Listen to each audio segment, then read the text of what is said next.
Welcome to Lunch with Legacy Leaders, a weekly talk show with local and national thought leaders discussing issues impacting the Black community. Now introducing our host, Ms. Anne-Marie Sorrell. Good afternoon and welcome to another episode of Lunch with Legacy Leaders. I'm your host, Anne-Marie Sorrell, President and CEO of the Mosaic Group, your one-stop shop for marketing, public relations, and advertising. Today, before we get started with our broadcast, I want to thank our sponsors for making this broadcast possible. We want to thank the Mesmer & Dover Accident Attorneys, AARP, the Florida Lottery, FAMU Mary, and All of Us Research Program at the University of Miami.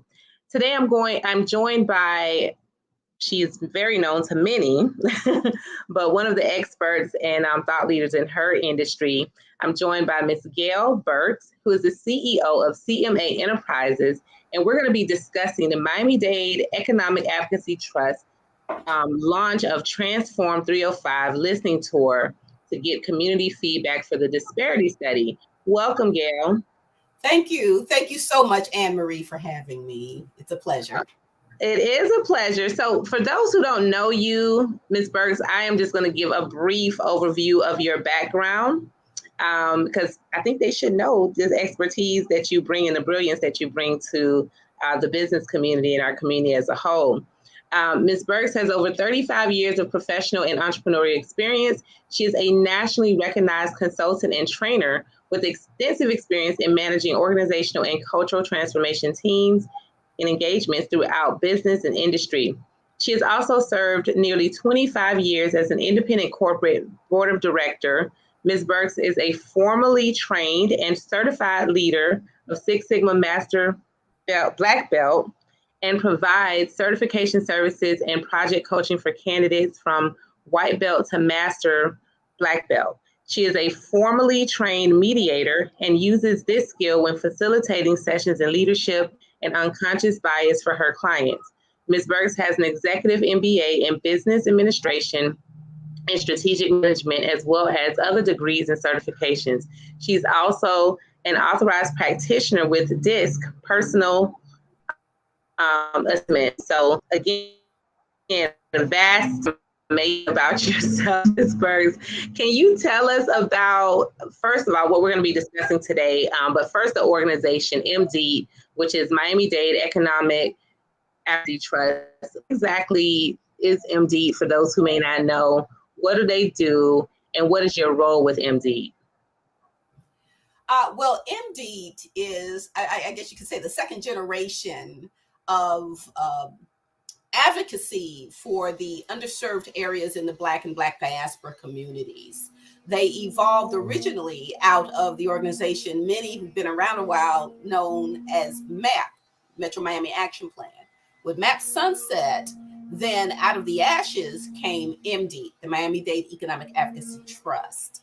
And their mandate is to assist in helping to improve the quality of life in the Black and Black diaspora communities in housing, economic development, health and wellness, education. So there is a whole plethora of insights. They work with businesses. They have an affordable housing program that is phenomenal.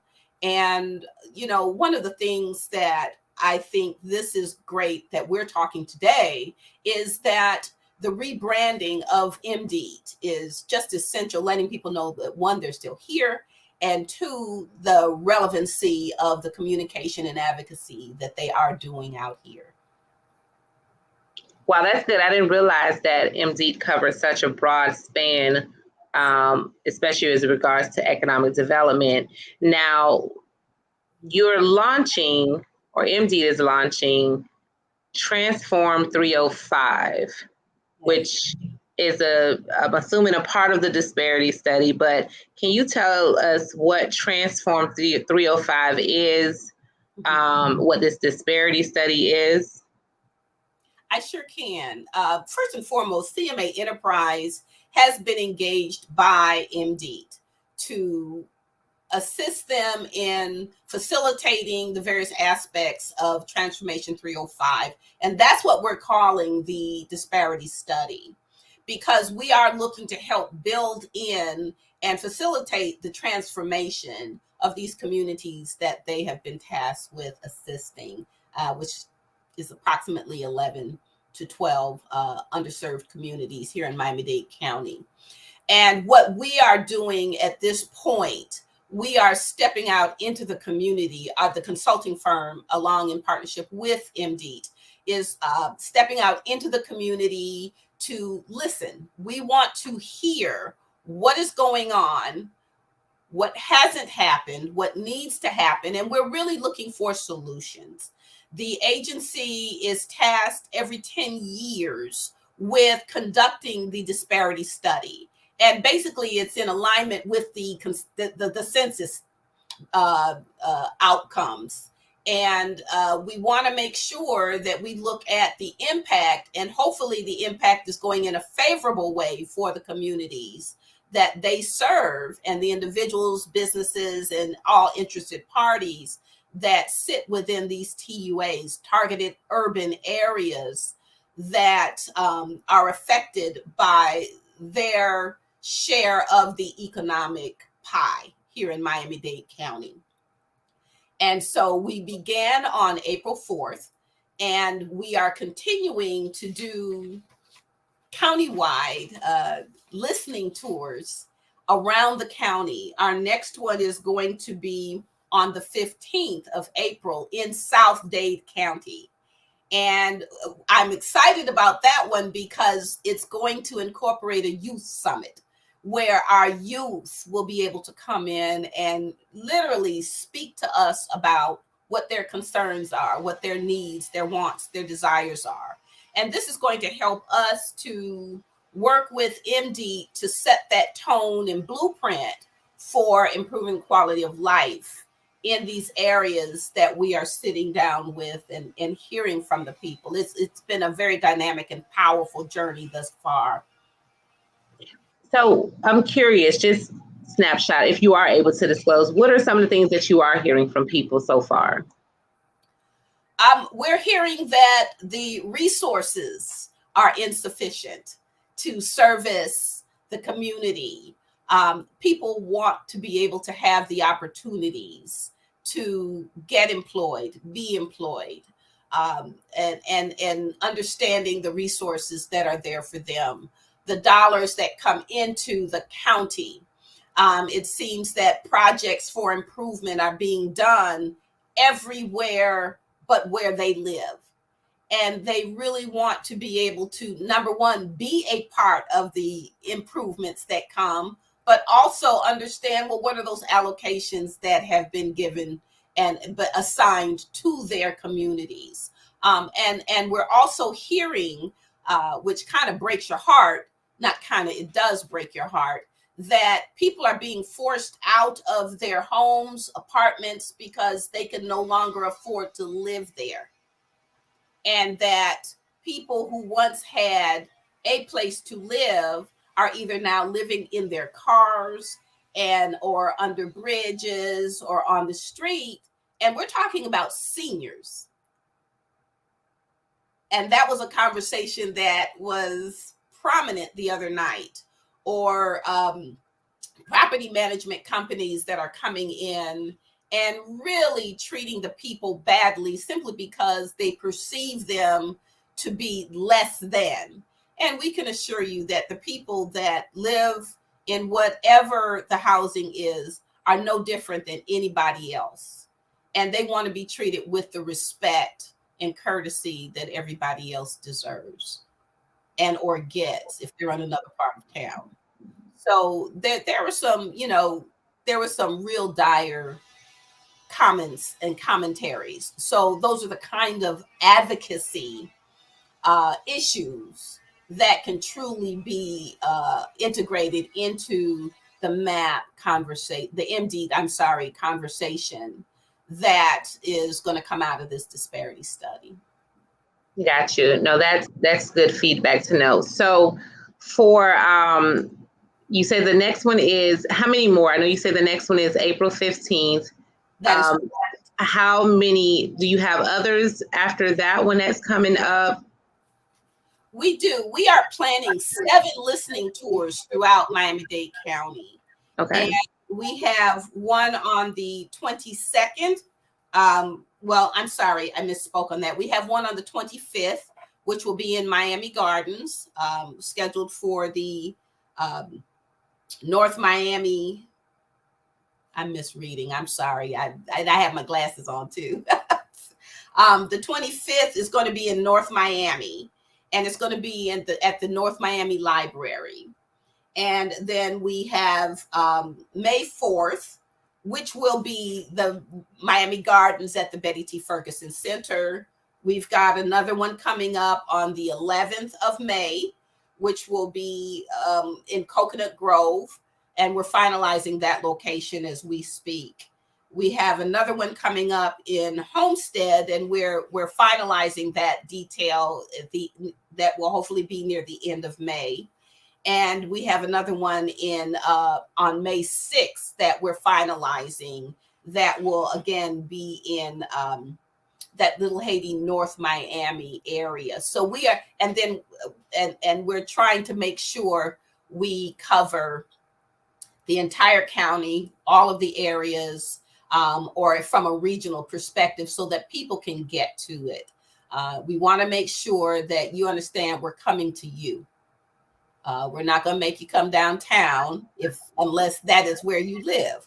So it's really, really important to make sure that people know that we're there not to shell out a whole lot of information. We're there to listen to what's going on, what you have. You know, we were hearing people say we've got PTSD. We're exhausted. And so people are telling us they are exhausted. And how do we get into the conversation? We want to be part of the conversation. We don't want, we want the resources, and primarily the financial resources, to come to our communities so that we can grow, develop, give our kids incentives to come back when they graduate or stay, and help build the next generation, so that they don't leave and then we have an emptiness behind us when we decide to sit down and observe. So, and thank you for expounding on that, Gail, and the locations. And we're going to talk about where people can get information, how they can participate in a minute. But so there have been, numerous studies. We know that our community has disparities beyond measure, not just in Miami-Dade County, but across the country. So for those who may be wondering, because MDEAT may be doing a disparity study, but there have been other types of surveys and studies from a plethora of other community organizations. And quite frankly, just, my own personal experience working in different communities, people are kind of surveyed out or studied out, or like, what the problem is, right? So, so what's going to be different about this disparity study than any other community survey or study, that has been done numerous times to talk about disparities or different types of gaps that are found? Like, what's going to be different with this one? Yeah, and that's a good question. I think starting off, what's different about this one is that you got a local firm. You got a local collaborative that is working this. So we have a vested interest in this study. We live, eat, and breathe a lot of what is being said by the communities in this study because we are from the community. This is phase 2 of a 3-phase process that the Miami-Dade Economic Advocacy Trust is working on. So once this study is done, there is a phase 3 that is looking to deal with the implementation of it. And it's our hope that we'll be involved in working with that.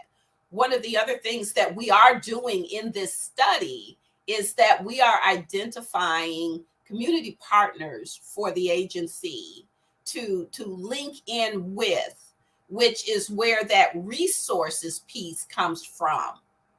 And I think what got us a resounding buy-in from the community that we spoke to and spoke with on the 4th was that the first thing we said to them was, we didn't just get off a plane and rush over here and then we rush out of town in the morning.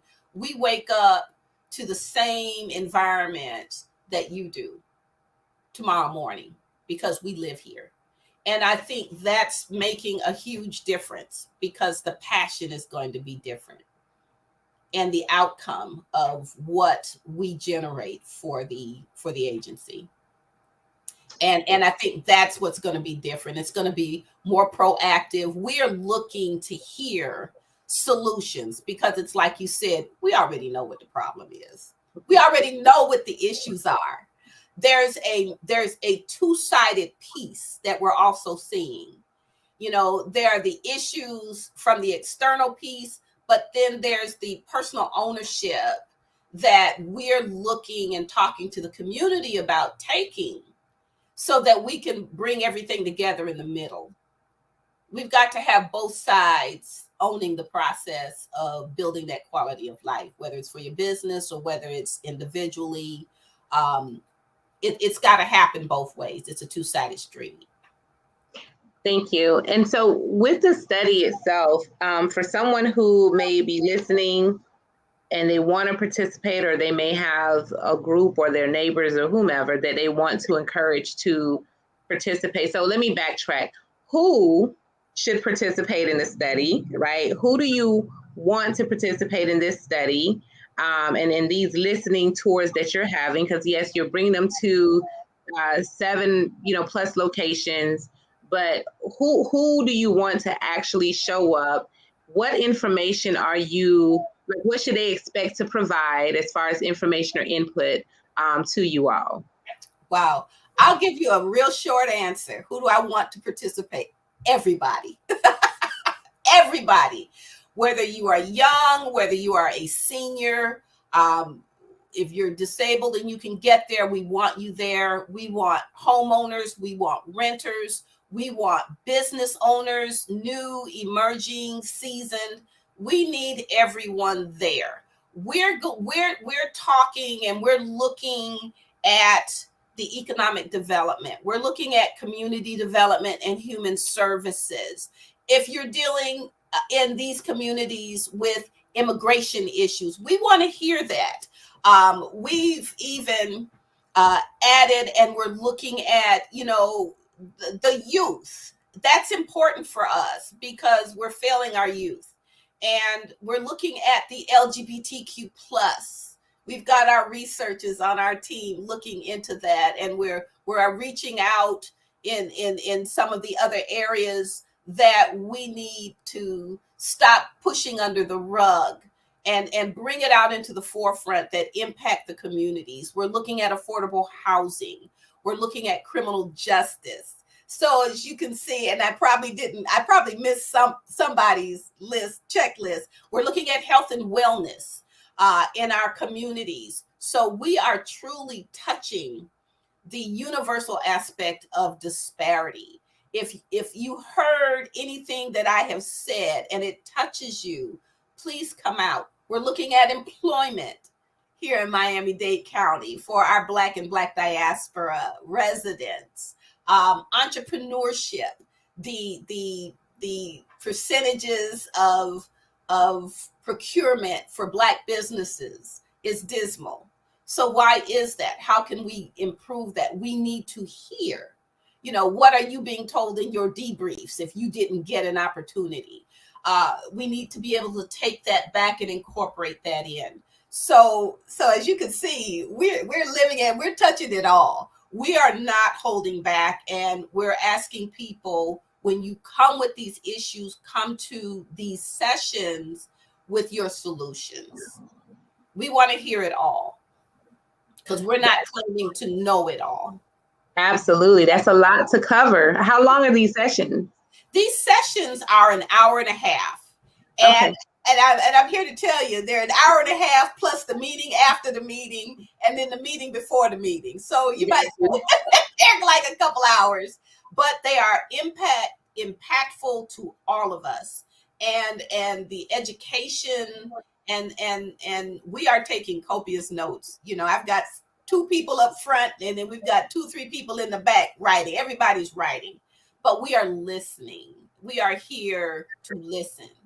And that's what's happening in these sessions. And we want everyone who can get there to please come out. We have them on the weekends, on a Saturday. We're having them in the evenings so people can get to us. We also have a web page where if you cannot get to these sessions live, you can respond to us via a survey. That's a real short survey, a couple questions, but we want to hear from you in whatever way that you can share with us. We're looking at polling elected officials, faith-based leaders. We are not leaving anybody out. That's wonderful. And thank you for clarifying it, because it's very broad, which means everyone who wants to participate can participate. 90 minutes, which is not a whole lot of time for people to carve out. So that's really good that it's short. Now, and you may or may not have the answer to this, Ms. Birks, but what should the community expect after Transform 305 listening tour and the disparity study wraps up? I know you talked about phase 3 and the implementation plan, but what does that actually mean? Like, you know, is this just another study that's going to be, you know, you gather the data, it's put on the shelf, but then there's no action after it? And I'm not saying that that's the case, but we know that that has happened in the past with different studies. So what can the community possibly expect as some short-term and maybe even long-term outcomes once this disparity study wraps up? Okay, that's a great question. Thank you for asking that. One thing I want to share is that we don't control that, but what we are doing as we are moving through this process is that we are sharing with staff things that are important enough to not wait until the final report is done. We also had staff there the other night, so they heard it live. And so these are some of the things that we are doing. Bill Diggs, who is the executive director of the Miami-Dade Economic Advocacy Trust, is fully committed. And if you know Bill, he's not one to sit and just chatter, but he is a doer. He gets results. So we have all the confidence that Bill will be instrumental in leading his staff to putting things in action. And I do say to people, it does take time. But one of the things that I ask the community is that you step up, you reach out to the agency, Miami-Dade Economic Advocacy Trust, and tell them, we're ready to go to work with these resources. We're ready to put it to work. How can we benefit from it to make everybody look good? So again, as I said before, it's a two-way street. If you reach out to Miami-Dade Economic Advocacy Trust and let them know this is what we expect from you to help us, empower us, you can't go wrong. And I'm glad you said the two-way part, because there are community resources oftentimes, as we know, that get underutilized, right? Sometimes there are resources there that are not enough and there's a lack.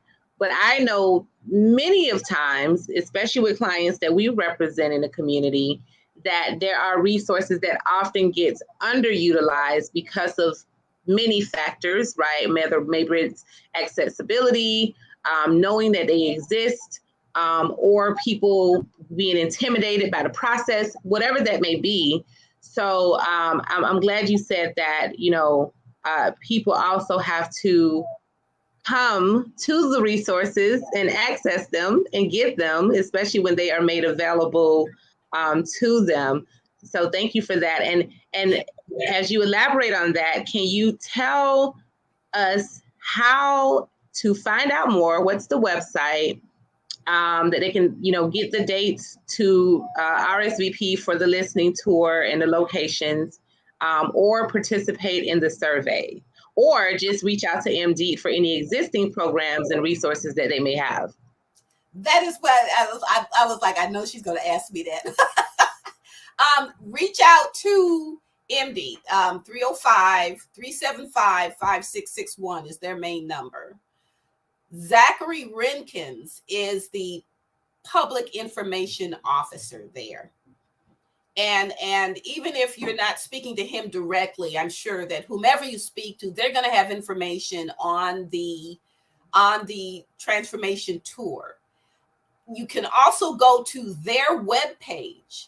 And when you get there, scroll down and you'll see something that says the 2023 Transformation Disparity Study. Click that on and it's got the dates and the locations and a registering queue for the sites that will be of your choice.